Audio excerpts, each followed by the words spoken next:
இங்க ஏர்போர்ட் வருது, இங்க லேண்டை வாங்கி போடுன்னு ரியல் எஸ்டேட் வியாபாரம் பண்ணிட்டு இருந்தீங்க உங்க ஆளுங்க. இப்போ உங்ககிட்ட நாங்க சொன்னா நீங்க புரிஞ்சுக்குவீங்க, இதை ப்ரூவ் பண்ண முடியுமா? 10 வருடம் பின்னோக்கி நீங்க வந்து தமிழகத்தை தள்ளுறீங்க. ஈகோன்ற வார்த்தைக்கு அர்த்தம் தெரியாம, வளர்ச்சின்ற வார்த்தைக்கு அர்த்தம் தெரியாம ஒரு கும்பல் இருக்கும்னா அந்த கும்பலுக்கு வந்து உட்காந்து கிளாஸ் எடுத்துட்டு இருக்கிறதே தாவேக்கால் எங்களுக்கு வேலையா இருக்கு. கையகப்படுத்தப்பட்ட நிலத்தை நீங்க என்ன பண்ண போறீங்க? Max Gold, cash for gold. Call 044 4545 4545. அறுவை சிகிச்சை லாகுரம் இது ஆயுட்கால நிவாரணம். டாக்டர் ஸ்ரீவர்மாஸ். தாவேக்காவோ இல்லை விஜய் சாரோ சொன்ன எந்த விஷயத்தையுமே அவர் சீரியஸாக எடுத்து தான் சொல்லியிருக்கிறாரு அப்படின்றதே உங்களுக்கு புரியல. காவிரியை கை விட்டுருவோம், கச்சத்தீவை தாரவாத்துருவோம், இது எல்லாமே வந்து உங்களுக்கு வந்து ரொம்ப ஹேபிச்சுவலாக இருக்கலாம். நீங்கள் இதை வச்சு அரசியல் பண்ணிட்டே இருந்திருக்கலாம். ஆனால் இதுதான் உங்கள் தோல்விக்கே நான் காரணம். நீங்க வந்து இந்த விவாதத்தை அவாய்ட் பண்றதுக்காக 110 விதியின் கீழே நீங்க அறிவிச்சிருக்கீங்க. விவாதம் நடந்தா என்ன? இந்த அழுகைக்கு தொடர்ச்சி கண்ணீர் தொடர்ச்சி மருந்து போட்டுட்டு இருக்கிறதுக்குலாம் எங்களுக்கு டைம் இல்லை. சீரியஸாக சொல்கிறேன். ஏற்கனவே ஓசூர் ஏர்போர்ட்டை விட்டுட்டீங்க, அடுத்தது இந்த ஏர்போர்ட்டையும் விட்டுறீங்க அப்படின்னா இந்த தொழில்கள் எல்லாமே வந்து ஆந்திராவை நோக்கி போகிறதுக்கான எல்லா வழிவகையும் நீங்களே ஏற்படுத்தி கொடுக்குறீங்க அப்படிங்கிறது அவங்களுடைய விமர்சனமாக இருக்குது. அப்போ 2019 காலகட்டத்தில் இது வேணாம், மக்கள் பக்கம் நிற்கிறோம்னு சொல்லி அரசியல் பண்ணது இதே திமுக. அப்போ அன்னைக்கு உங்களுக்கு வந்து ஒரு கிரீன்ஃபீல்டு ஏர்போர்ட் முக்கியம் இருக்குன்னு தெரியலையா? கேவலமாக எப்படி மதுரைக்கும் கோயம்புத்தூருக்கும் கேவலமான ஒரு அசஸ்மெண்ட் ரிப்போர்ட் கொடுத்து மெட்ரோவுக்கு வீழ்த்துனீங்களோ அதே மாதிரி ஒரு ராங் சாய்ஸ் இந்த இடம். வேலை வாய்ப்பும் இல்லை, தமிழகத்தோட தலைநகரம் வந்து சென்னை தான். இதை சுற்றி வந்து நிறைய தொழில் நிறுவனங்கள் இருக்கு, இதை சுற்றி நிறைய தொழில்கள் இருக்கு. அப்படிங்கறதுனாலதான் இன்னொரு ஏர்போர்ட் வந்து சென்னைக்கு தேவைங்கிறதும் முட்டாள்தனமே. நான் சொல்றது முட்டாள்தனம். ஏன் முட்டாள்தனம்? சென்னையோட தெற்கு பகுதி அவங்க வந்து சென்னைக்கு ஒரு ஏர்போர்ட் வேணும் அப்படிங்கறது அவங்களோட கான்சென்ட்ரேஷன். மீனம்பாக்கம் என்னதுங்க, ஒரு 1800 ஏக்கர்ல ஒரு ஏர்போர்ட் இருக்கு. அந்த ஏர்போர்ட்ல எத்தனை டெர்மினல் இருக்கு? இருக்கிற எத்தனை டெர்மினல் இன்னும் ஓபன் பண்ண வேண்டியது இருக்கு? Fullest capacity of operation open பண்ணிட்டீங்களா? முதல்ல நீங்க இருக்கக்கூடிய மீனம்பாக்கத்தை நீங்க பண்ண லட்சத்துல T1 T2 T3 and 4 வந்து எப்ப கூற இடிச்சுன்ற நிலைமையில ஏர்போர்ட் வச்சிருக்கீங்க. ஆனா இதே திமுக அரசு தானே டங்ஸ்டன் வந்துட்டு பிரச்சனையில வந்து தலையிட்டு அங்க நான் வந்து இருக்கிற வரைக்கும் எதுவுமே நடக்காது, நான் முதலமைச்சராக இருக்கிற வரைக்கும் அப்படி நான் அங்கே ஏதாவது நடந்ததுன்னா நான் முதலமைச்சராக இருக்க மாட்டேன் சட்டசபையில் வந்து திமுக அவர்கள் சொன்னார். அந்த இடத்துல எப்படிங்க திடீர்னு லேண்ட் விற்க ஆரம்பிச்சது? ஏங்க 10 மடங்கு ப்ராஃபிட் பேச ஆரம்பிச்சிங்க? ஏங்க இத்தனை நாள் அந்த இடத்துல மக்களோ மீடியாவோ போய் பேச முடியாத அளவுக்கு நீங்கள் ஒரு வேங்கை வயல் மாதிரி ஒரு கிடுக்குப்படி போட்டு எதுக்கு வச்சுருந்தீங்க? பப்ளிக் போக முடிஞ்சா? நீங்கள் மீடியாக்காரங்க தானே போக முடிஞ்சா? ஏன் போக முடியல? முதல்ல இது தாவேக்கான் 2026 ஒரு கட்சி வந்து தான் ஒரு ஃபேக்டரியே ப்ரொபோசல் வைக்கணும்னா நீங்கள் என்ன தான் பண்ணிட்டு இருந்தீங்க நான் கேட்குறேன். கையகப்படுத்தப்பட்ட நிலத்தை நீங்கள் என்ன பண்ண போறீங்க? தி 5 மினிட் நேயர்களுக்கு வணக்கம். தற்போது நம்மிடையே தமிழக வெற்றி கழகத்திலிருந்து திரு அனந்தஜித் அவர்கள் இணைந்திருக்கிறார்கள். பேசி நிறைய விஷயங்களுக்கு பேசலாம். வணக்கம். வணக்கம். ரொம்ப நாளாக கேட்கப்பட்டு கொண்டிருந்த கேள்வி, பரந்தூர் பற்றி எந்த ஒரு முடிவுமே எடுக்காமல் இருக்கீங்க. கொள்கை முடிவு இருந்தது, ஓகே, பட் அரசின் முடிவாக வந்து எப்படி இதை வந்து செயல்படுத்த போகிறீங்க? மிகப்பெரிய பொலிட்டிக்கல் ப்ரெஷர் இருக்குது பரந்தூர் விமான நிலையத்தை பொறுத்த வரைக்கும். இந்த முடிவை வந்துட்டு தமிழக அரசு எடுக்காது அப்படிங்கிற மாதிரி தான் வெளியிலேருந்து பார்க்கப்பட்டது. இது மிகப்பெரிய ஆச்சரியமான ஒரு அறிவிப்பு தான் நிச்சயமாக, அதுவும் ஒரு குறுகிய காலத்தில் ஒரு 3 மாதத்தில். ஆனால் இதையே ரொம்ப நாள்னு சொல்கிறாங்க, 3 மாதத்தில் ஒரு ஆச்சரியமான அறிவிப்பு தான். ஆனால் இங்கே பல்வேறு விமர்சனங்களும் எழுந்திருக்கு அப்படிங்கிறத பார்க்க முடியுது. நான் அங்கேருந்து தொடங்கணும்னு நினைக்கிறேன்.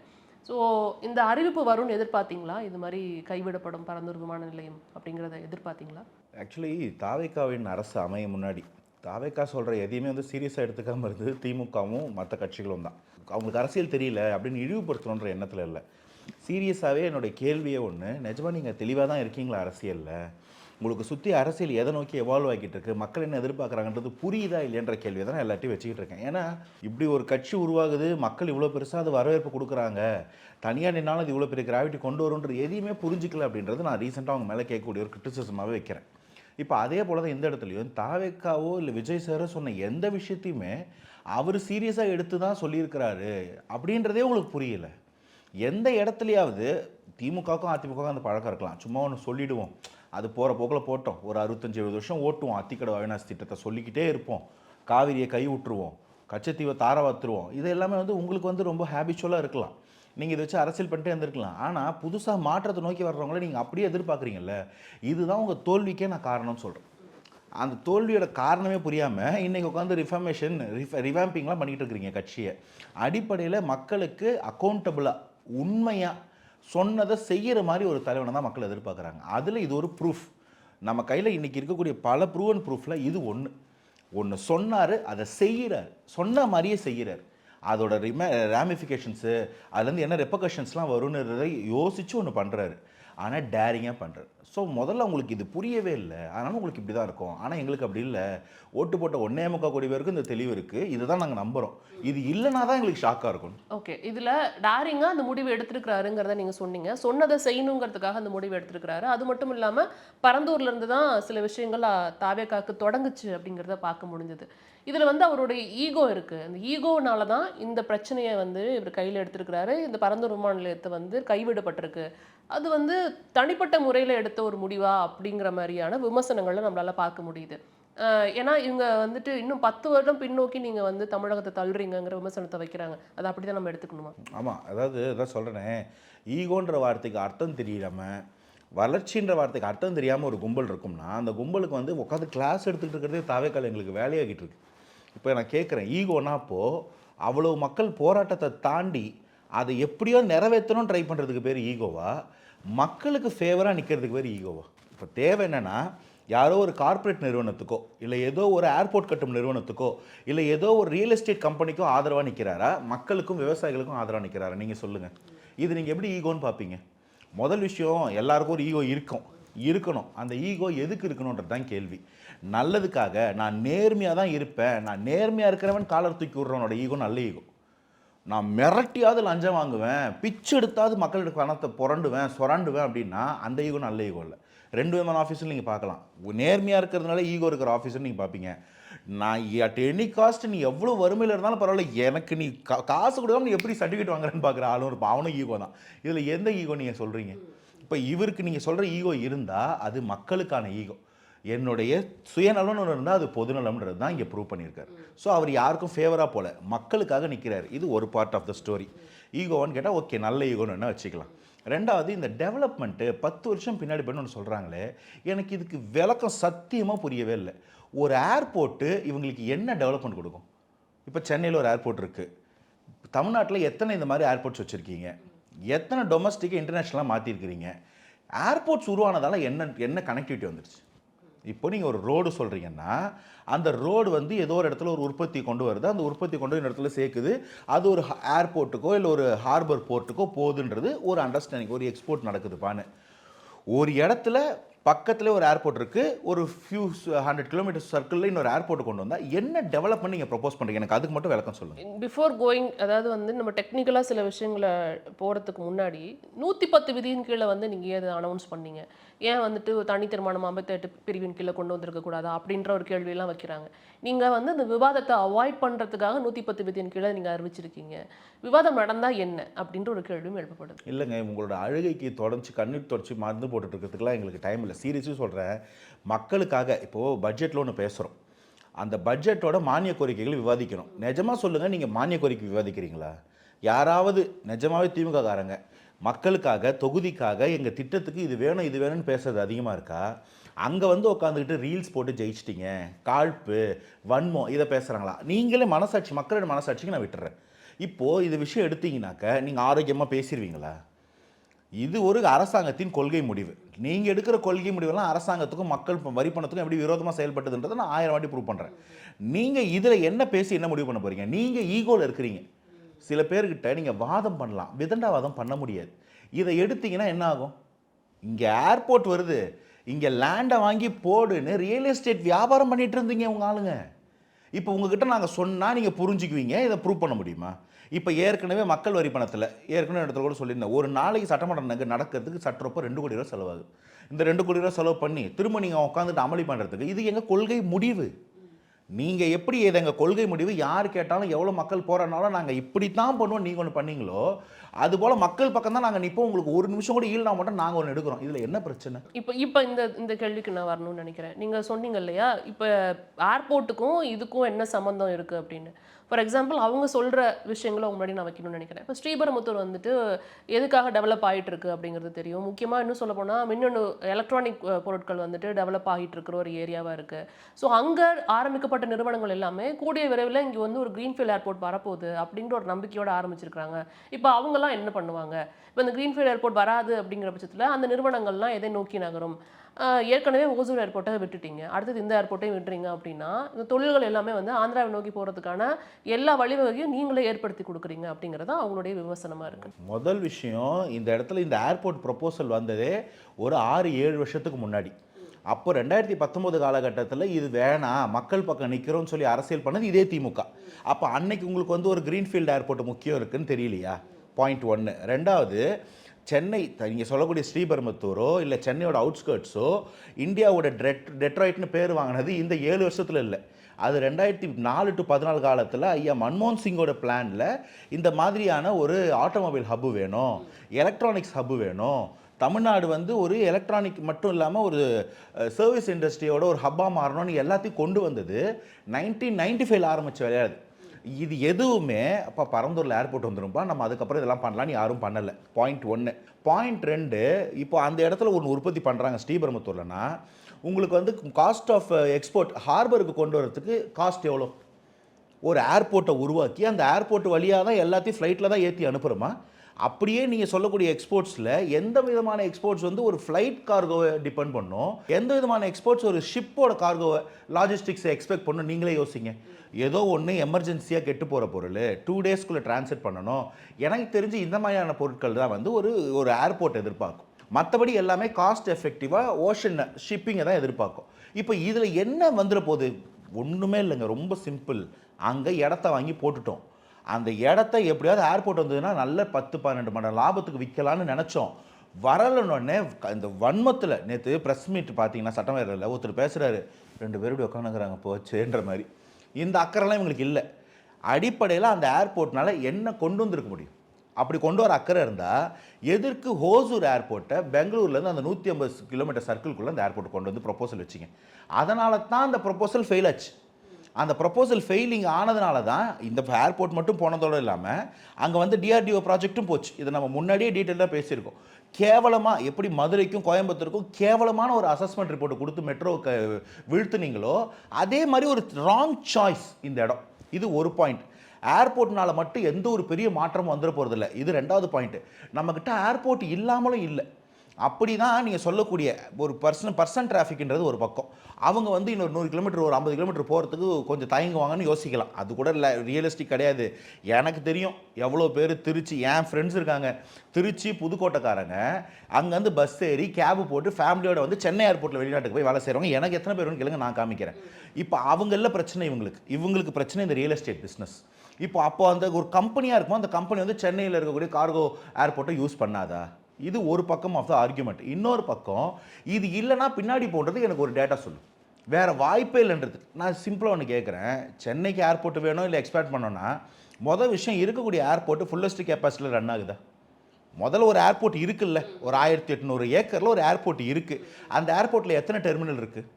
இருக்கிற எத்தனை டெர்மினல் இன்னும் ஓப்பன் பண்ண வேண்டியது இருக்குது? T6 T5 வரைக்கும் ப்ரொப்போசலே இருக்குது. இப்போ நம்மளோட ஹையஸ்ட் கெப்பாசிட்டியே 2.2 மில்லியன் பீப்புள் 2024 என்னமோ போயிருக்காங்க, 2.25 கோடி.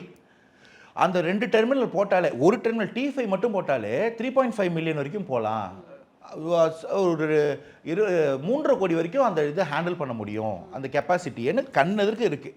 ஃபுல்லஸ்ட் கெப்பாசிட்டி ஆஃப் ஆப்ரேஷனுக்கு ஓப்பன் பண்ணிட்டீங்களா? முதல்ல நீங்கள் இருக்கக்கூடிய மீனம்பாக்கத்தை T6க்கு வேலை ஆரம்பிச்சிட்டிங்களா? நீங்கள் பண்ண லட்சத்தில் T1 T2 T3 and 4 வந்து எப்போ கூரை இடிச்சு விடுற நிலமையில் ஏர்போர்ட் வச்சுருக்கிறீங்க. நீங்கள் அடுத்த ஏர்போர்ட்டை எதுக்கு கொண்டு வர பார்க்குறீங்க? இப்போது ஒரு பக்கம் ஹார்பர் இருக்குது, ஒட்டுமொத்த இந்தியன் ஓஷனையும் கனெக்ட் பண்ணுறதுக்கான ஒரு போர்ட்டு தமிழ்நாடு ஏன் ஒட்டுமொத்த இந்தியன் ஓஷனுமே எதிர்பார்க்கும்? எப்படி இது ஒரு ஹப்பாக மாற்றலான்றது தான் இங்கே பாயிண்ட். அதுக்கான தேவையான எல்லா வழிவகையும் கை மேலே இருக்குது. இத்தனை போர்ட் வச்சுருக்கோம், இந்தியன் ஓஷனை கனெக்ட் பண்ணுறோம், west of the world east of the world ஒரே நேரத்தில் கனெக்ட் பண்ணக்கூடிய ஒரு போர்ட். இது பெருசு இல்லை, இருக்கிற ஏர்போர்ட்டை பெருசு பண்ணுறது பெருசு இல்லை. அப்படியே கேட்டாலும் போனவன் தான் மொட்டையான ராமநாதபுரத்துக்கு போய் கொஞ்சம் டீட்டெயிலாக ஒரு 2 நாள் சுற்றிட்டு வந்தேன். வறண்டு கிடக்குதுங்க ஊர். ஒரு ஏர்போர்ட்டை நீங்கள் அங்கே யோசிப்பீங்களா, விவசாயம் பண்ணுற இடத்துல யோசிப்பீங்களா? ஏர்போர்ட் கட்டுறதுன்றது ஒரு இன்ஃப்ராஸ்ட்ரக்சர், ஒரு மாடர்ன் இன்ஃப்ராஸ்ட்ரக்சர். அந்த இடத்துல ஏர்போர்ட் இல்லை. அப்போ நீங்கள் எந்த இடத்துல யோசிக்கணும்? கேட்குறாருல்ல, ஒரு 5000 ஏக்கர் ஒரே ஸ்பாட்டாக காமிங்க, காட்டலாம், வாங்க 50,000 ஏக்கர் காட்டலாம் போல இருக்குது, வறண்டு கிடக்கு. அப்போ அந்த இடத்துல ஒரு பிஸ்னஸையும் க்ரியேட் பண்ணலாம். இல்லைங்க நான் முடிவு பண்ணிட்டேங்க, ஸ்ரீபெரும்புத்தூரில் கம்பெனி இருக்குது, ஏர்போர்ட்டை நம்ம வந்து எடுத்துகிட்டு வந்து பரந்தூரில் போகணும். நான் என்ன சொல்கிறேன், எப்போ நீங்கள் ராமநாதபுரத்துக்கு யோசிக்க போகிறீங்கன்னு கேட்குறேன்.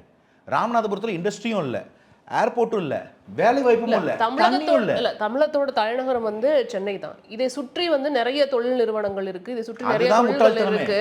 அப்படிங்கறதுனால தான் இன்னொரு ஏர்போர்ட் வந்து சென்னைக்கு தேவைங்கிறதும் உங்களோட அதுதான் நிலைப்பாடுமே. முட்டாள்தனமே. நான் சொல்றது அது முட்டாள்தனம். ஏன் முட்டாள்தனம் இல்ல, சொல்றேன்? உங்களோட நிலைப்பாடுமே அதே தானே. ஏர்போர்ட் வேணாங்கிறது உங்களோட நிலைப்பாடு இல்ல. நான் இதுல என்னோட பர்சனல் பாயிண்ட் ஒன்று சொல்றேன். இதுதான் முட்டாள்தனமே. இப்படி எல்லாத்தையும் எடுத்து வந்து ஒரு இடத்துல நீங்க எப்படியே அக்யூமுலேட் பண்ணிட்டே இருந்தீங்கன்னா, கான்சன்ட்ரேட் பண்ணிட்டே இருந்தீங்கன்னா, ஏற்கனவே சென்னையில ஒரு point A to point B போறதுக்கு 1 hour இருந்த டிராஃபிக் ஜோன் நீங்க 2 hour ஆயிடுச்சு. அதுதான் இங்க பிரச்சனை. இப்போ ஏர்போர்ட் இருந்ததுன்னா ஏறி இறங்கிட்டு வரா குளத்தூர்ல இருந்து ராமவரத்துக்கு. இல்ல, சிட்டிக்குள்ள ஏர்போர்ட் இருக்கு. இப்போ நம்ம வந்து நிறைய நாடுகளில் பார்க்கும் பொழுது ஏர்போர்ட்ல இருந்து அவங்களுடைய மெயின் சிட்டிக்கான டிஸ்டன்ஸ் வந்து ரொம்ப ஜாஸ்தியா இருக்கும். அதை வந்து வெளியில தான் ஏர்போர்ட் இருக்கும். சில பேர் வந்து அதை மாற்றி அமைத்தாங்க ரொம்ப சில வருடங்களுக்கு முன்னாடி. அது மாதிரி இது ஒரு முக்கியமான ஒரு ப்ராஜெக்டாக தானே இருந்திருக்கும். அப்போ சிட்டிலேருந்து ஒரு வெளியில கொஞ்சம் இருக்கிற அவுட்டரில் வந்துட்டு ஒரு ஏர்போர்ட் இருக்கிறதுனால இன்னும் வந்துட்டு நம்மளுக்கு அதிக லாபம் தானே அப்படிங்கிறத நான் கேட்கணும்னு நினைக்கிறேன். நான் கேட்கறது என்னன்னா, எந்த ஒரு ப்ராஜெக்ட்லையுமே அறுபத்தருக்கு ஏதோ ஒரு கன்சர்னில் லாபம் இருக்கும். நம்மளால economics is a study of ever existing ever expanding demand and very scarce resource. இவ்வளவு தான் இருக்குது ரிசோர்ஸ். இதில் எதுக்கு பயன்படுத்துவேன் அப்படின்றது தான் எக்கனாமிக்ஸே. ஒரு பொருளாதார வழியாக நீங்கள் ஒன்று அலோகேட் பண்ணணும்னா இங்கே இவ்வளோ தான் இருக்குது. இதை எதுக்கு அலோகேட் பண்ணுவேன், எப்படி ஜுடிஷியலாக அதை அலோகேட் பண்ணி எல்லாருக்கும் நல்லது பண்ணுவேன்றது தான் எக்கனாமிக்ஸோட ஸ்டடி. இப்போ அங்கே ஒரு ஏர்போர்ட்டும் கட்டிக்கலாம், ஹார்பரும் கட்டிக்கலாம், ஐடி கம்பெனியும் கட்டிக்கலாம், விவசாயமும் பண்ணிக்கலாம்னா பிரச்சனை இல்லை. ஏன் கேள்வி, அந்த இடத்துல விவசாயம் பண்ணால் ஏர்போர்ட் வராது. இது பெட்டர் சாய்ஸா? ஏர்போர்ட் கட்டினா விவசாயம் பண்ண முடியாது, இது பெட்டர் சாய்ஸ். இப்போது இந்த சாய்ஸஸ்குள்ளே தான் நான் போகிறேன். இந்த ஏர்போர்ட்டு வேணும் வேணும் வேணும்னு குதிக்கிறீங்கன்னா, நீங்கள் நான் கேட்ட மற்ற எல்லா கேள்வியும் அட்ரஸ் பண்ணிட்டீங்களா? வேறு இடம் ட்ரை பண்ணிங்களா? அதே இடத்துல அந்த லேக்கு இல்லாமல் அப்படியே வேறு ஜோன் ஒன்று ட்ரை பண்ணலான்னு ஒரு வாய்ப்பு சொல்கிறாங்க. இல்லை, அவங்க என்ன சொல்கிறாங்கன்னா, இப்போ தெற்கு பகுதியில் எடுத்துக்கிட்டோம் அப்படின்னா எந்த ஆப்ஷனுமே கிடையாது.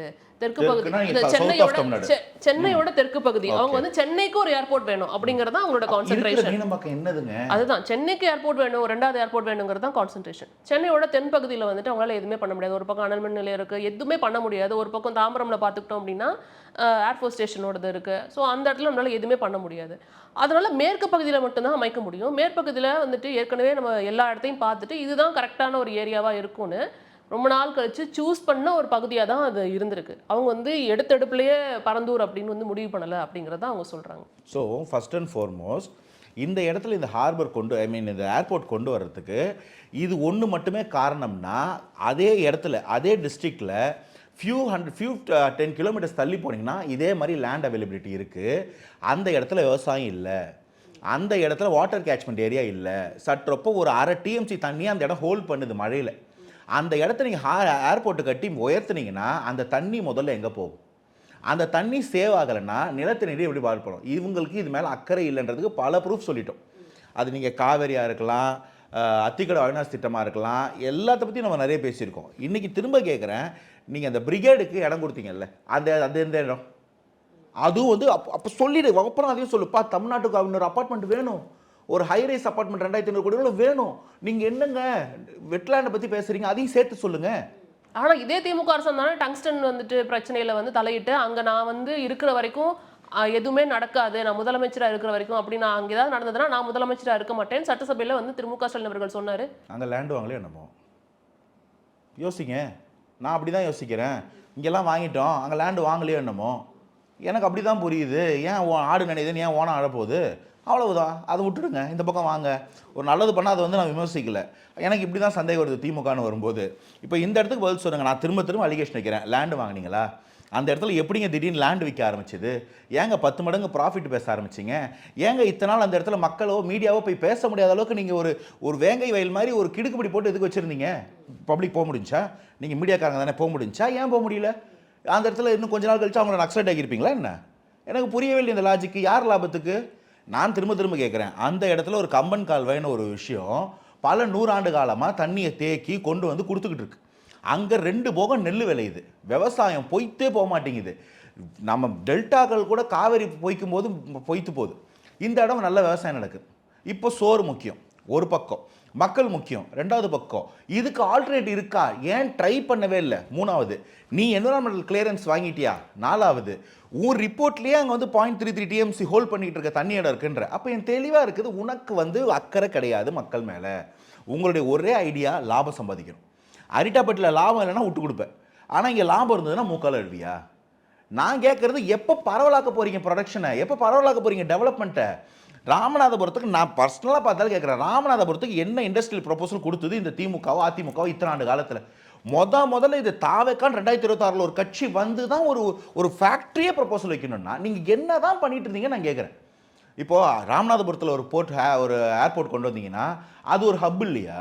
நமக்கு அந்த பக்கம் ஏர்போர்ட் இருக்கா? கேரளாவில் இறங்கி வரணும். அது அந்த பக்கம் இருக்கிற எந்த ஊருக்கு கேட்டாலும் சார் நீங்கள் கொச்சியில் வந்துடுறீங்களா, அங்கேருந்து பிக்கப் பண்ணிக்கிறோன்றாங்க. அப்போ ஏன் அந்த இடத்துல யோசிக்க மாட்டீங்க? வெளியூருக்காரன் நிறைய இருக்கான், அங்கேயே வந்து இறங்குவான். அந்த இடத்துல ப்ரொபோசல் பெரிய பெரிய இண்டஸ்ட்ரீஸ்க்கு புது ப்ரொபோசல் கொண்டு வர முடியும். அந்த இடத்துலையும் ஐடி கம்பெனி போட முடியும். விவசாயத்துக்கு தானே தண்ணி பத்தலை, மற்றதெல்லாம் பண்ணலாமே. ஏன் இந்த பர்ஸ்பெக்டிவில் இத்தனை ஆண்டு காலங்கள் அரசாங்கம் யோசிக்கவே இல்லை? சென்னைக்கு 3வது 4வது ஏர்போர்ட் வந்துக்கிட்டே இருந்தால் எப்போ பண்ணுவீங்க? இது ஒரு பாயிண்ட். என்விரான்மெண்டல் கன்சர்னும் இருக்குது. உங்களுடைய இது கிளியர் ஆகிடுச்சா? என்விரான்மெண்டல் கிளியரன்ஸ் வாங்கிட்டோம், எல்லாம் கிளியராக இருக்கா? சரியா இல்லை. உங்களுடைய அஜெண்டா மேலே ஏதோ ஒரு டவுட் இருக்குது. இது எல்லாத்தையும் தாண்டி இருக்கிற ஏர்போர்ட்டை இன்னும் எக்ஸ்பேண்ட் பண்ணி நீங்கள் கட்டி வச்ச ஏர்போர்ட் சரியில்லை. இப்போ நீங்கள் கேட்குற கேள்விக்கு என்ன தப்பு? இப்போ எத்தனை பேர் பாதிக்கப்பட்டாங்கன்னு சொல்லுங்கள். அந்த இடத்துல ஏர்போர்ட் இல்லாமல் என்ன டெவலப்மெண்ட்டை கொடுத்துருவீங்க? இங்கே இல்லாத ஹார்பரில் இல்லாத டெவலப்மெண்ட்டு, சென்னையில் 2 ஹார்பர் வச்சுருக்கோமா? இதில் இல்லாத டெவலப்மெண்ட்டு. ஹார்பருக்கு எதுக்கு அப்போ 2 வழி சாலை டபுள் டக்கர் ரோடெலாம் போடுறோம்? நம்ம தானே பரந்தூரில் ஃப்ளைட்டில் ஏற்றிக்கு போகிறோம்ல, எதுக்கு அப்புறம் டபுள் டக்கர் திட்டத்தை ப்ரப்போஸ் பண்ணது யார்? அப்போ அது முக்கியம் எக்ஸ்போர்ட்டுக்கு. இதில் என்ன அஜெண்டான்னு நான் கேட்குறேன். ஸோ இங்கே அவ்வளோ பெரிய அஜெண்டா, அவ்வளோ பெரிய ஏர் டிராஃபிக்கெல்லாம் நம்ம ஊரில் இல்லை. ப்ராப்பராக ரோட் டிராஃபிக்கை மெயின்டைன் பண்ணாலே ஏர் டிராஃபிக் குறையும். நமக்கே ஒரு சிம்பிள் கம்பேரிசனில் திருச்சி போனோம், ரொம்ப நல்ல வெல்த்தியாக இருக்கும்போது கூட அது என்னப்பா 2 ஹவர் ஃப்ளைட்டில் போயிடலாம், இது 5 ஹவர் ட்ரெயினில் போனால் செக்கினுக்கு 2 ஹவர் இறங்கி வெளில வரதுக்கு 1 ஹவர் எல்லாம் சரியாக போயிடும்ப்பா. இது கோயம்பேட்டில் ஏறிக்கலாம்ப்பா, இல்லை வண்டி எடுத்தோன்னா அதே ஸ்பீடில் போயிடலாம்ப்பா, 2 இடத்துல இறங்கி ஏறி டீ குடிச்சிட்டு போகலாம்ப்பான்னு ஒரு ஐடியா வருது. அப்போ அந்த அளவுக்கு கிளாரிட்டி மக்களுக்கு இருக்குது. எல்லாருக்கும் இதை புரிஞ்சிக்கக்கூடிய கனெக்டாக ஒரு விஷயத்த இல்லாத ஒரு டெவலப்மெண்ட்டை பேசிகிட்டு இருக்கீங்களா நான் கேட்குறேன். நீங்கள் பண்ண என்ன டெவலப்மெண்ட்? இப்போ நீங்கள் சொல்லக்கூடிய மாதிரி மற்ற ஊர்களில் அவுட்ஸ்கர்ட்ஸில் தான் இருந்துச்சு ஏர்போர்ட்ஸ். சென்னையிலையும் அப்படி தான் இருந்துச்சு. இன்றைக்கி அதை சுற்றி ஒரு எக்கோசிஸ்டம் வளர்ந்துருச்சு. அதே மாதிரி ஒரு ஐடியா உங்களுக்கு பரந்தூரில் மட்டும் தோணுதுன்னா ஏன் ராமநாதபுரத்தில் தோண மாட்டேங்குதுன்னு நான் கேட்குறேன். நீங்கள் அப்படி யோசிங்க. நான் 10-20 இயர்ஸ் டவுன்லேயே ராமநாதபுரத்தை ஆசைப்படுறேன்னு நான் கேட்குறேன். அது நிலம் கையகப்படுத்திருக்கிறாங்க 90% சொல்கிறாங்களே. இல்லை அதில் போராட்டம் நடந்துகிட்டு இருக்கு, மிரட்டி வாங்கப்பட்டதாக தான் இருக்கும். அப்போ அந்த கையகப்படுத்தப்பட்ட நிலத்தை நீங்கள் என்ன பண்ண போகிறீங்க? அதுக்கு ஏதோ ஒரு ஐடியா வருங்க. இப்போ அது ஒரு ப்ராப்ளத்துக்கு ஒரு தீர்வு வேணும். இப்போ தான் கவர்மெண்ட் ஒரு பாலிசி டிசிஷன் எடுத்திருக்காங்க. இப்போது விற்றவங்களுக்கு ரிட்டர்ன் கொடுக்கறதுக்கு ஒரு வாய்ப்பு இருக்கும். இல்லைனா அரசாங்கமே இந்த விவசாய நிலங்கள் லேண்ட் இல்லாதவங்களுக்கு விவசாயம் பண்ணுறதுக்கு இடம் நல்லா இருக்குது, விவசாயம் பண்ணுறதுக்கு கொடுக்கலாம். அந்த இடம் எப்படி இருக்குது, அந்த இடத்துல கொடுத்தவங்களே இப்போ நிறைய பேர் மிரட்டி வாங்கியிருப்பாங்க. சார் நாங்கள் திருப்பி கொடுத்தீங்கன்னா அந்த காசை கொடுத்து அந்த லேண்டை வாங்கிக்கிறேன்னு யாராவது இருப்பாங்க. இதுக்கப்புறம் தானே அதை போய் நம்ம பார்க்க முடியும். இத்தனை தான் நீங்கள் எங்கள் உள்ளே விடலையே. நான் அந்த இடத்துல விவசாயம் நல்லா நடக்கணும், நல்லா பண்ணணும், அதுக்கான வழி பண்ணணும்னு நினைக்கிறோம். அதுக்கு சப்போர்ட் பண்ணுற மக்கள் பண்ணலாம், பண்ணட்டும். இல்லை அரசாங்கம் எடுத்து விவசாயம் பண்ணோம், ஏதோ ஒன்று பண்ணுவோம்ல. பிரச்சனை வந்தால் தாங்க தீர்வு வரும். கலகம் பிறந்தால் தான் காரியம் பிறக்கும். இப்போ ஒரு தீர்வு வந்திருக்கு இந்த பிரச்சனைக்கு. அடுத்து அங்கே இருக்கக்கூடிய அடுத்த பிரச்சனை பார்ப்போம். ஆனால் அது இந்த அளவுக்கு பெரிய பிரச்சனை இல்லைன்ற. அதுக்கு அங்கே ஒரு தண்ணி இருக்குது, மழை இருக்குது, தண்ணி ஹோல்டு பண்ணிக்கிற கெப்பாசிட்டி இருக்குது, ஒரு கால்வாய் இருக்குது, விவசாயம் பண்ணுவோம், பண்ணையம் பண்ணுவோம். இல்லையா அக்ரிகல்ச்சர் படிச்ச பசங்களுக்கு இன்டர்ன் கொடுப்போம். Will think of something. But முதல் விஷயம் ஃபர்ஸ்ட் இஸ் ஃபர்ஸ்ட், இந்த ஏர்போர்ட் தமிழ்நாட்டுக்கோ சென்னைக்கோ அவசியம் இல்லை. இதுக்கு 1000 மாற்று இருக்குது. ஒரு நாள் அப்படி தான் எல்லாத்தையும் முடிச்சிட்டோம், எல்லா ஊருக்கும் கொண்டு வந்துட்டோம். கடைசியாக பறந்துரு தானே கடைசியாக பார்த்துக்கலாம்னு சொல்கிறேன். இதை தாண்டி இப்போ இந்த முடிவை நீங்கள் எப்படி பார்க்குறீங்கன்னா, இது ஏற்கனவே நான் ஆரம்பத்தில் சொன்ன மாதிரி too much of political pressure எல்லா தரப்புல இருந்தும் இதை கைவிட வேணாம் அப்படிங்கிறது இருந்தது அப்படிங்கிறது நம்மளுக்கு தெரிஞ்சது. இந்த முடிவை நீங்கள் எப்படி பார்க்குறீங்க? இல்லை, முதல்ல அந்த டூ மச் ஆஃப் ப்ரெஷர் எல்லா தரப்புன்றதுக்கு எனக்கு ஒரு ஐடியா கொடுங்க. ஹூ வாஸ் தட் எல்லா தரப்பு? எல்லா தரப்புன்னா அதிகாரிகள் உட்பட. அதுதான் இங்கே பிரச்சனையே. இதுதான் பிரச்சனையே. இங்கே யார் கேட்குறா, எதுக்கு கேட்குறான்றதான் விஷயம். இப்போது நான் அதான் I don't want to name அவங்கள மாதிரி அந்த ஒரு வார்த்தையில் எனக்கு காயின் பண்ண விருப்பம் இல்லை. யார் அதில் விவசாயி, யார் அதில் டெவலப்மெண்ட் பேசாமல் மக்களோட க்ரோத்தை பேசுகிறான்? இதை பேசாமல் ஒரு கார்பரேட்டும் ஒரு கார்பரேட்டோட உடந்தையும் ஒரு கார்பரேட் கட்சியும் பேசுனா எல்லாரும் ஆயிடுவியா? இது எல்லாரும் கிடையாது. முதல்ல இந்த எல்லாருன்ற பின்பத்தை அந்த 2 நியூஸ் சேனல் தான் பண்ணுது. அந்த நியூஸ் சேனலை உடச்சா சரியாக போயிடும்.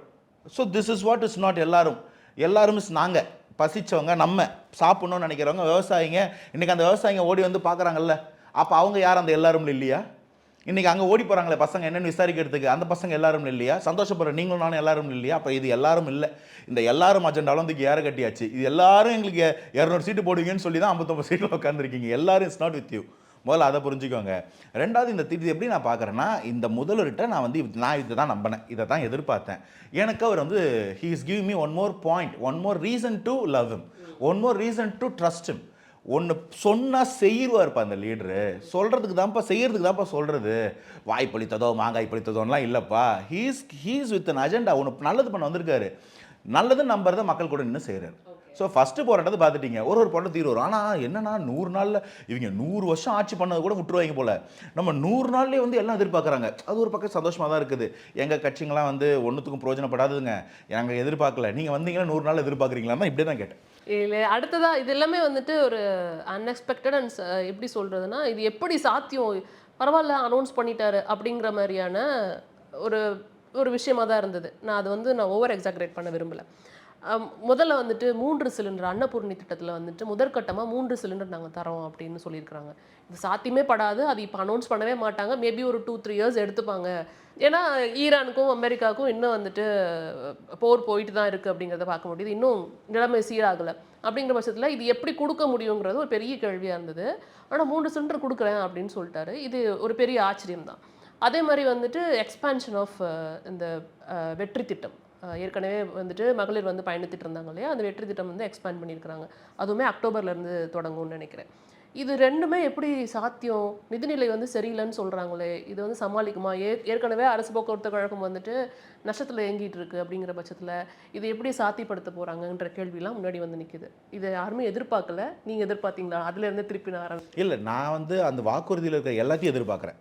இப்போ வரைக்கும் எல்லாத்தையும் எதிர்பார்க்குறேன். 2020 உட்பட எல்லாத்தையும் எதிர்பார்க்குறேன். ஆனால் இங்கே இருக்கிற நிதிநிலையோட கிரன்ச்சஸும் நமக்கு தெரியும். ஸோ எப்போ எது நடக்கும்னு தெரியாது. ஆனால் இது எல்லாம் நடக்கும்ன்றது மட்டும் நான் ஸ்டான்ச்சாக நம்புகிறேன். அதனால் அந்த விஷயத்தில் எப்படி நான் நம்புறேன்னா, இது எனக்கு சர்ப்ரைஸ். உடனே இவ்வளோ சீக்கிரம் ஈவன் தான் பட்ஜெட்டில் இல்லை.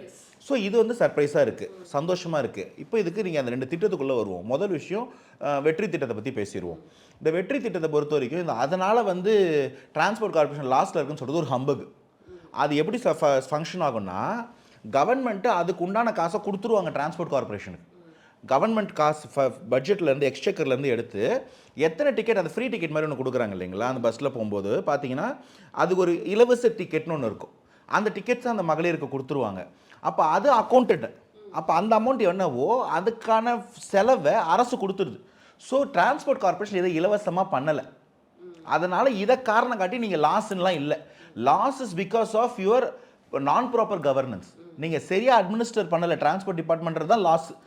பெண்களுக்கு இலவசமாக பயணம் கொடுக்கறதுனால அது நீங்கள் சொல்கிறது ஓகே தான். ஆனால் இது கூடுதல் செலவு தானே. இல்லை, இது ஒரு பக்கம். முதல்ல டிரான்ஸ்போர்ட் கார்பரேஷன் இதை காரணம் காட்டி நீ லாஸ்ட்டில் நடக்க முடியாதுன்றது இது ஒன்று. அது ஒரு பக்கம் வச்சுருவோம். இப்போ கவர்மெண்ட்டோட இது எவ்வளோ இன்னும் ஹெவியாக இருக்கும் அப்படின்றது ஒரு அசஸ்மெண்ட் எடுக்கணும். இப்போ ட்ராவலில் நீங்கள் நல்லா யோசிங்க, என்ன ட்ராவல் யார் பண்ணுவா? இப்போ சிட்டிக்குள்ளேயே, இப்போ சென்னைக்குள்ளேயே இருக்கிறாங்கன்னா, ஒரு அக்கா அம்பத்தூரில் இருக்கிறாங்க, அவங்க அண்ணா நகரில் வேலை பார்க்குறாங்க. இல்லை ஒரு கோயம்பேடில் காய்கறி வாங்கிட்டு போயிட்டு ஒரு ஆலந்தூரில் இருக்கிற அம்மா வந்து வியாபாரம் பண்ணுறாங்க, இல்லை பூ விற்கிறாங்கன்னா, இது வித்தின் சிட்டி. இதுக்கு எவ்வளோ க்ரௌடு இருக்குன்றத உங்கள் அசஸ்மெண்ட்டுக்கு வர்ற ஒரு சிட்டி பஸ் எதிர்பார்க்குறவங்க எதுக்காக சிட்டி பஸ் எதிர்பார்ப்பாங்கன்னா, இந்த மாதிரி ஒரு வேலைக்கு போகிறாங்க, இல்லை ஒரு குழந்தைய ஸ்கூல்லேருந்து கூட்டு வர ஒரு அக்கா போகிறாங்க. இது எங்கே இருக்குன்னா அதிகபட்சம் சிட்டிக்குள்ளே தான் இருக்கும். இதில் ஏதோ டிஸ்கிரிமினேஷன் பண்ணுற மாதிரி, இந்த கலர் பஸ்ஸில் தான் நீ ஏறணும், இந்த கலர் பஸ்ஸில் ஏறக்கூடாதுன்றது இந்த தீண்டத்தகாத முறை மாதிரி, அன்டச்சபிலிட்டி மாதிரி ஃபீல் ஆகுது. ஸோ அப்போ அதெல்லாம் இல்லைங்க, எல்லா இடத்துக்கும் கொடுக்குறதா எல்லாத்துலையும் ஆக்சசபிலிட்டி கொடுத்துருவோம். நீங்கள் பஸ்ஸை கொடுக்குற மாதிரி கொடுத்து பிங்க் கலர் லிப்ஸ்டிக் அடித்த பஸ்ஸை மட்டும் வச்சுட்டு அந்த பஸ்ஸை 4 இருக்கிற பஸ்ஸை 2 ஆக்கிட்டு இன்னும் அவங்க கூட்டத்தை அதிகமாக்கிட்டு இருந்தது. There is no point. So அப்போ அது நிஜமாக அந்த திட்டத்தில் அக்கறை இல்லை. இந்த அக்கறைக்கு தானே கொடுத்தோன்னு சொன்னீங்க, இதில் அந்த அக்கறையே இல்லை, வெறும் விளம்பரம் தான் இருக்குது. ஸோ அப்போ எல்லா பஸ்லையும் அதை விஸ்தரிக்கணும். Point 1. Point 2, district to district எத்தனை பேர் ட்ராவல் பண்ணிட்டு போகிறாங்க? இப்போ யோசிங்க, ஒரு டெய்லி பேசிஸில் ஒரு பாட்டி, ஒரு அம்மா, ஒரு அக்கா, ஒரு தங்கச்சி எதுக்கு டெய்லி போகிறாங்க டிஸ்ட்ரிக்ட் டு டிஸ்ட்ரிக்ட்? ஸோ ஒரு எமர்ஜென்சி, ஒரு தேவை, ஒரு வேலை, மாதத்தில் ஒரு நாள். பாயிண்ட் புரியுதுங்களா உங்களுக்கு? இப்போது என் வீடு ஆவடி, நான் வந்து திருவள்ளூர் டிஸ்ட்ரிக்ட் சொல்கிறாங்க. அடுத்த 2 பஸ் ஸ்டாண்ட் தானே அம்பத்தூர், அது சென்னைக்குள்ள வருது. இப்போது அது டிஸ்ட்ரிக்ட் டு டிஸ்ட்ரிக்ட் பஸ்ஸில் வருமானு பார்த்தா வராது. அது சாதா எம்டிசி மெட்ரோபாலிட்டன் டிரான்ஸ்போர்ட். இல்லை, இதில் நம்ம பார்க்க வேண்டியது என்னென்னா, இப்போ நீங்கள் டீப் டவுன் நம்ம விழுப்புரம் தாண்டி கீழே இறங்குறோம் அப்படிங்கிற பட்சத்தில் ஒரு மாவட்டத்துலேருந்து இன்னொரு மாவட்டத்துக்கு வந்துட்டு வேலைக்காக பயணிக்கிற நிறைய பேர் இருக்காங்க. இப்போ திருச்சியிலேருந்து புதுக்கோட்டைக்கு போகிறவங்க அதெல்லாம் வந்து ரொம்ப கம்மியான ஒரு டிஸ்டன்ஸ் தான். இப்போ இது கன்சிடபிளி இது ரெண்டும் வெவ்வேறு மாவட்டம் தானே. அப்போ இங்கே தான் நீங்கள் திமுக கேட்டிருக்கணும். அப்போ ஏன்னா அந்த பஸ்ஸை கொடுக்கல, அவங்க எப்படி வேலைக்கு போவாங்க, நீங்கள் திமுக கேட்டிருந்தீங்கன்னா கேள்வி கரெக்டு. இப்போ அந்த கேள்வி தான் நான் இங்கே சொல்கிறேன். மொதல் விஷயம் டிஸ்ட்ரிக்ட் பஸ்ஸஸ்ன்றது அது இந்த நார்மலாக போகிற பஸ்ஸஸில் அது இருக்காது. எனக்கு தெரிஞ்ச வரைக்கும் அது கொஞ்சம் வித்தியாசமாக இருக்கும். அந்த பஸ்ஸே 3+2 இருக்கும்னு நினைக்கிறேன் அந்த டிஸ்ட்ரிக்ட்குள்ளே போகிற பஸ். ஸோ அதையும் இப்போ இன்க்ளூட் பண்ணுறாங்க இதில். ஸோ இது ரேராக யூஸ் பண்ணுவாங்க சென்னை அண்ட் இந்த மாதிரி மெட்ரோபாலிட்டன் சிட்டிஸ்குள்ளே இருக்கிறவங்க. நீங்கள் இந்த மாதிரி சப்பர்பன் ரூரல் ஏரியாஸ்குள்ளே போனீங்கன்னா இவங்க ஏற்கனவே இந்த திட்டத்தினால பயனடையாத பெண்கள். நீங்கள் கொடுத்த அந்த சோகால்டு பயணத்தில் இவங்க இன்னும் பயன் அடையவே இல்லை. அப்போ அவங்களையே நீங்கள் டிஸ்கிரிமினேட் பண்ணுறீங்க. அப்போ அவங்களுக்கு கொடுக்கணும். இது ரெண்டுத்தையும் ஒரு பாயிண்டில் இப்போ இது வந்து இதை பற்றி பேசிக்காக நான் சொல்லிட்டேன். இந்த நிதிநிலையில் ஏன்றதுக்கு நான் அடுத்த பாயிண்ட் சேர்த்து சொல்கிறேன், கேஸோட சேர்த்து சொல்கிறேன். இப்போ இந்த கேஸ் சிலிண்டர் ஒரு பக்கம் வந்து கல்ஃபில் கிரைசிஸ் இருக்குது, பெட்ரோல் டீசல் ரேராக சில நேரம் பிரச்சனையாச்சு, இப்போ கேஸ் விலை ஏறுது. ஆமாம், எல்லாம் கரெக்டு தான். ஒரு தாய் மாமனா ஒரு பிறந்த குழந்தைக்கு 15,000 ரூபாய்க்கு மோதிரம் போட தெரிஞ்ச அண்ணனுக்கு ஒரு தாய்மாருக்கு ஒரு 3 சிலிண்டர் ஒரு 3,000 ரூபா வருமா? விலை ஏறினா கூட ஒரு 3,500 3,600 வருமா? 15,000 ரூபா கொடுக்க தெரிஞ்சவருக்கு 3,600 கொடுக்க தெரியாதா? மொதல் விஷயம் இதுதான். இதில் ப்ரையாரிட்டி மேட்டர்ஸ். இப்போ இந்த பஸ்ஸையும் கேஸையும் சேர்த்து பாருங்கள். ஒரு பிள்ளைக்கு கல்யாணம், ஒரு ஸ்கூலுக்கு போகிற குழந்தைக்கு சைக்கிள், படித்து முடிக்க போகிற குழந்தைக்கு லேப்டாப்பு, இது எல்லாமே பெரிய எக்ஸ்பென்ஸ் தான் எங்களுக்கு. அப்போ இது எல்லாத்தையும் எதுக்கு இன்கர் பண்ணுறோன்னா சோஷியல் வெல்ஃபேர் போயிடக்கூடாது. அப்போ அந்த இடத்த இன்னும் எப்படி பெட்டர் பண்ணலாம், அதில் ஊழல் எல்லாம் பண்ணால் இந்த கவர்னன்ஸ் எவ்வளோ நல்லா இருக்கும்னு யோசிக்க தெரிஞ்ச எங்கள் அண்ணனுக்கு எங்கள் அம்மாவோ எங்கள் பாட்டியோ சமைக்கிறதுக்கு கேஸ் இல்லைன்னா அப்போ அந்த செலவு முதல்ல பார்க்க மாட்டாங்களா? இப்போ நம்ம சம்பாதிக்கணும் போது வீட்டில் கேட்பாங்க, இந்த மாதிரி கோயிலுக்கு ஒரு ட்ரிப்பு போகணும்னு சொல்லுவாங்க. இருக்கிற செலவில் அதை ஏமா பண்ணுறேன்னு கேட்போம். பட் 2 மாதத்தில் சேர்த்தாவது அம்மா அந்த ட்ரிப்புக்கு அனுப்ப ட்ரை பண்ணுவோம். That is not an essential expenditure. Maybe it looks lavish, but அது அம்மா கேட்டால் செய்யணும். இப்படி தான் இருக்கும் ஒரு வெல்ஃபேர் மாடல். ஏன் கொடுக்குறேன்னு தெரியாமல் கொடுத்தது திமுக. டிஸ்ட்ரிக்ட் பஸ்ஸஸ்க்கு இல்லாமல் சவுத்தில் பாதிக்கப்பட்டாங்க சபர்பனில். இங்கே டிஸ்ட்ரிக்ட் பஸ்ஸஸை யூஸ் பண்ணுவாங்களான்னு தெரியாமே கொடுத்த பஸ்ஸில் லிப்ஸ்டிக் அடித்து எல்லாரும் ஏற விடாமல் தீண்டத்தகாத எல்லாம் பண்ணோம். இன்றைக்கி எல்லாத்தையும் சமமாக ட்ரீட் பண்ணுறாங்கன்னும் போதே கையாமையான்னு கத்துறது தான் இவங்களோட அரசியல். So welfare comes first. அதனால் வரக்கூடிய லாபம் பார்க்குறதெல்லாம் நெக்ஸ்ட். அந்த இன்னொரு ப்ரூஃப் தான் அம்மா உணவகத்தை ஓப்பன் பண்ணி கூட்டுப்பொருளோட சாப்பாடு போடுறது. ஸோ ஒரு பக்கம் இந்த வெல்ஃபேரை தான் அவர் பார்க்குறாரு. அந்த டவுன் ட்ராடன் பீப்புளோ அண்டர் ப்ரிவிலேஜ் பீப்புளோ ஒரு நாள் கூட அப்படி ஃபீல் ஆகிடக்கூடாது. They should never feel discriminated. அந்த டிஸ்கிரிமினேஷனை எல்லா திட்டத்திலையும் பண்ணிவிட்டு 1000 ரூபா வாங்கினீங்களா, பவுடர் வாங்கினீங்களான்னு கேட்டவங்க, ஓஷி பஸ்ன்னு சொன்னவங்க, அவங்களுக்கு இது புரியல, வாட் இஸ் ட்ரூ வெல்ஃபேர்னு புரியலன்றது தான் இதை நான் ஈக்குவேட் பண்ணி சொல்கிறேன். இப்போ இந்த அன்னபூர்ணி திட்டம், வெற்றி திட்டம் அப்படி ரெண்டுமே வந்துட்டு அனௌன்ஸ்மெண்ட் வந்துருக்குங்கிறத பார்க்க முடியுது. ஆனால் அதை தாண்டி பறந்த ஒரு விஷயம் தான் பெருசாக பேசப்படுது. இது இந்த விஷயத்தில் டைலூட் ஆயிடுச்சுன்னு நினைக்கிறீங்க? இல்லை, நெவர். இப்போ பரந்தூர் வந்து one shot, it's a master stroke, முடிஞ்சு போச்சு. இப்போ அக்டோபர் மாதத்துலேருந்து வெற்றி பயணம் திட்டமோ, ஜனவரி மாதத்துலேருந்து கேஸ் சிலிண்டர் வரும்போது நீங்கள் இது எப்படி டைலூட் பண்ணுவீங்க, எப்படி மறைப்பீங்க? மாதம் எங்கள் அம்மா காசு வருமே. இப்போது ஒரு சிலிண்டர் 2 மாதத்துக்கு வரும். 6 சிலிண்டர் கொடுத்தா ஒரு வருஷமே ஒப்பேத்திடலாம். பட் இன்றைக்கி நிலைமை காசு இல்லை. முதல் வேலையை அதை ஜனவரி மாதம் பொங்கலுக்கு கொடுக்க ஆரம்பிச்சிருவோம். அது ஒரு 3 மாதம் 6 மாதம் தாங்கும். அந்த 3 சிலிண்டர்னு வச்சுப்போம். ஓரளவுக்கு எனக்கு தெரிஞ்ச அளவுக்கு சமையல் புரிஞ்ச வரைக்கும் சொல்கிறேன். அப்போ அந்த 6 மாதத்துக்குள்ளே இதை எக்ஸ்பெண்ட் பண்ணுறதுக்கு வழி பார்ப்போம். ஸ்டேட்டோட நிதிநிலையை ஸ்டெபிலைஸ் பண்ணுறதுக்கு வழி பார்ப்போம். இப்படி தானே யோசிப்பார் ஒரு வீட்டில் இருக்கிற அண்ணன். முதல்ல முதல்ல வாங்கிக்கமா, 2 மாதம் கழிச்சு தேவைப்படும்போது 2வது யோசிப்போம். ஸோ முதல் விஷயம் அதை பண்ணுவார். அதை கொடுக்க போகும்போது மறந்துடுவாங்களா? எப்படி டைல்யூட் பண்ணுவீங்க அதை? ஆனால் டைல்யூட்லாம் பண்ண முடியாது. இது ஏன் உங்களுக்கு பறந்து ஒரு ப்ரையாரிட்டியாக தருதுன்னா இவங்க கதறலோட ரேஞ்ச் அது. வானத்துக்கும் பூமிக்கும் கதறாங்கன்னும் போது அவங்க மீடியா அதை தான் கவர் பண்ணும். இல்லை, ஃபுல்லாகவே டிஎம்கேல இருந்த முக்கியமான எல்லாருமே வந்து ப்ரெஸ் மீட் கொடுத்துருக்காங்கிறத பார்க்க முடியுது. அதுதான் நான் அப்போ தான் சொல்லிட்டு இருக்கேன். முன்னாள் முதலமைச்சர் மு.க. ஸ்டாலின் அவர்கள் வந்து பெரிய அறிக்கை விட்டுருக்கிறாரு. திருமண நிகழ்வில் போய் இதை பற்றி பேசியிருக்கிறாரு. உதயநிதி ஸ்டாலின் அறிக்கை விட்டுருக்கிறாரு. தங்கம் தென்னரசு பேசுகிறாரு. டிஆர்பி ராஜா பேசுகிறாரு. ஃபுல்லாக வந்துட்டு ப்ரெஸ் மீட் இதை பற்றி அதிகமாக வந்து டாக்ஸ் இருக்குங்கிறதுனால தான் இந்த டாப்பிக்கே நான் தொடரணும்னு நினச்சேன். அவ்வளோதான், உங்களுக்கே பதில் புரிஞ்சிருச்சு. ஏன் கதறாங்க நீங்கள் தான் கேட்கணும். இவ்வளோலாம் இவங்க டென்ஷன் ஆக மாட்டாங்களே. இவ்வளோ பதறாங்கன்னா அதுக்கு பின்னாடி ஏதோ ஒரு பெரிய காரணம் பொதிந்து இருக்குன்னு நீங்கள் புரிஞ்சுக்கோங்க. அது லாபம்னு நான் சொல்கிறேன். அவுட்ரைட்டாக சொல்கிறேன். நான் அப்போதான் சொல்லிட்டு இருக்கேன். சிங்கம் படத்தில் ஒரு டைலாக் வரும், சிங்கம் 2ல். இந்த இடத்துல ஹார்பர் வரப்போது ஒரு 500 ஏக்கர் சீப்பாக இருக்கும்போது வாங்கி போட்டு நாளைக்கு நல்ல விலை ஏறும். Is that what happening? அப்போ அதுக்கு தனியாக ப்ரோப் வேறு பண்ணுமா? இதுதான் கவர்மெண்ட்டோட பாலிசி டிசிஷன்ஸை நமக்கு ஃபேவராக யூஸ் பண்ணும்போது மக்கள் அதில் பாதிக்கப்படும் போது இப்படி தாங்க ட்ரெயினுக்கு காசு இல்லாதவங்கலாம் ஏஷியாலே பணக்காரங்கன்னா இப்படி தான். எப்படி பண்ணுவாங்கன்னா கவர்மெண்ட் ஸ்கீம்ஸை they bend for their benefits. இந்த ஷேர் மார்க்கெட்டில் கூட சொல்லுவாங்க, இன்டர்னல் இன்ஃபர்மேஷன் எடுத்து வெளில போட்டிங்கன்னா அவனுக்கு தெரியும் எப்போ ஏறும் எப்போ இறங்கணும். இதை பண்ணவே கூடாது. ஒரு ஷேர் மார்க்கெட்டில் இருக்கக்கூடிய ஒரு சாதாரண மேனேஜர் பண்ண கூட அவ்வளோ பெரிய கிரைம் அது. அப்போது நீங்கள் ஒரு அரசாங்கத்தையே கையில் வச்சுக்கிட்டு பாலிசிஸை பெண்ட் பண்ணி அரசாங்கம் ஃபோனில் எனக்கு கொடுத்த கனெக்ஷன் எடுத்துகிட்டு போய் ஒரு டிவி சேனலை ரன் பண்ணி பணக்காரனா ஆவினா this is how it will come back. இப்போ தான் லீடர்ஸ் வராங்க, இப்போ தான் மக்கள் ஜனநாயகத்தை பார்க்குறாங்க, அதனால தான் இதெல்லாம் வலிக்க ஆரம்பிக்குது. இது அடி. நான் அவ்வளோதான் சொல்லுவேன், நிறைய இருக்குது. தொடர்ந்து பேசலாம். குறைந்த விலை நிறைந்த தரம், தங்கள் தேவைகள் அனைத்தும் ஒரே இடத்தில். Jayachandran. Holidays nale adu nama GT Holidays da. GT Holidays, South India's #1 travel brand. You know you are special when you're with GT Holidays.